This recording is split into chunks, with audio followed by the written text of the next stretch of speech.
First, you have some time to look at questions 21 to 26.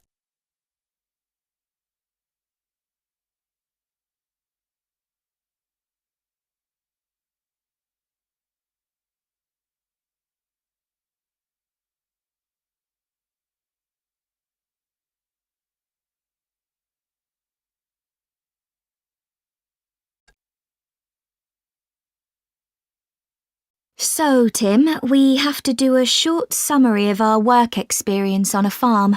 Right. My farm was great, but arranging the work experience was hard. One problem was it was miles away and I don't drive. And also, I'd really wanted a placement for a month, but I could only get one for 2 weeks.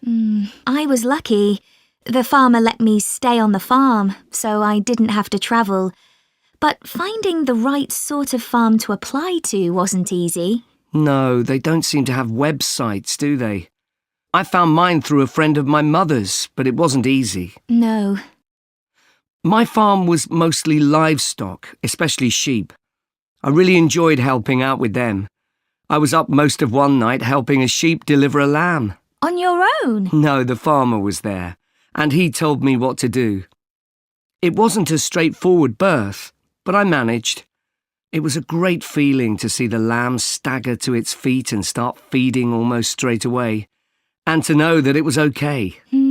Then another time, a lamb had broken its leg, and they got the vet in to set it, and he talked me through what he was doing. That was really useful. Yes, my farm had sheep too. The farm was in a valley, and they had a lowland breed called Suffolks, although the farmer said they'd had other breeds in the past. So were they bred for their meat? Mostly, yes. They're quite big and solid. My farm was up in the hills, and they had a different breed of sheep. They were Cheviots. Oh, I heard their wool's really sought after. Yes, it's very hard wearing, and they use it for carpets. Right. I was interested in the amount of supplements they add to animals' feed nowadays. Like, even the chickens got extra vitamins and electrolytes in their feed. Yes, I found that too. And they're not cheap. But my farmer said some are overpriced for what they are, and he didn't give them as a matter of routine, just at times when the chickens seemed to particularly require them. Yes, mine said the same. He said certain breeds of chickens might need more supplements than the others, but the cheap and expensive ones are all basically the same. So, did your farm have any other livestock, Diana? Yes, dairy cows.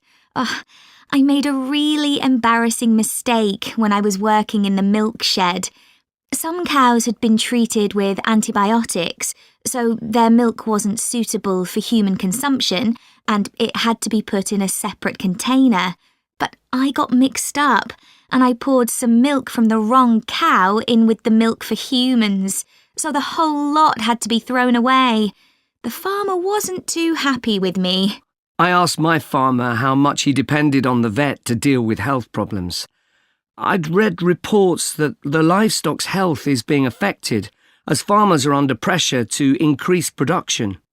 Well, he didn't agree with that, but he said that actually some of the stuff the vets do, like minor operations, he'd be quite capable of doing himself. Yeah, my farmer said the same, but he reckons vet skills are still needed. Before you hear the rest of the conversation, you have some time to look at questions 27 to 30.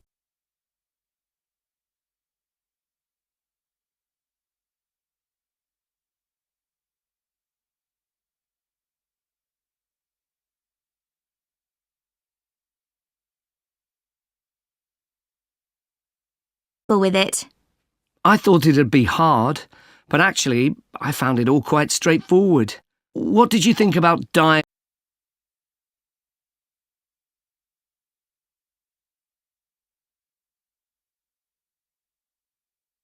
Now listen and answer questions 27 to 30.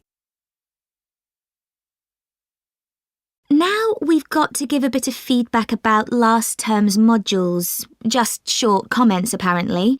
Shall we do that now? Okay, so medical terminology. Well, my heart sank when I saw that, especially right at the beginning of the course, and I did struggle with it.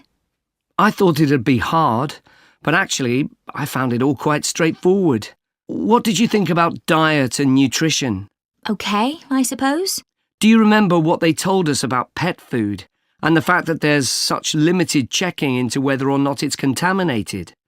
I mean, in comparison with the checks on food for humans, I thought that was terrible. I think the module that really impressed me was the animal disease one, when we looked at domesticated animals in different parts of the world, like camels and water buffalo and alpaca. The economies of so many countries depend on these, but scientists don't know much about the diseases that affect them. Yes. I thought they'd know a lot about ways of controlling and eradicating those diseases, but that's not the case at all.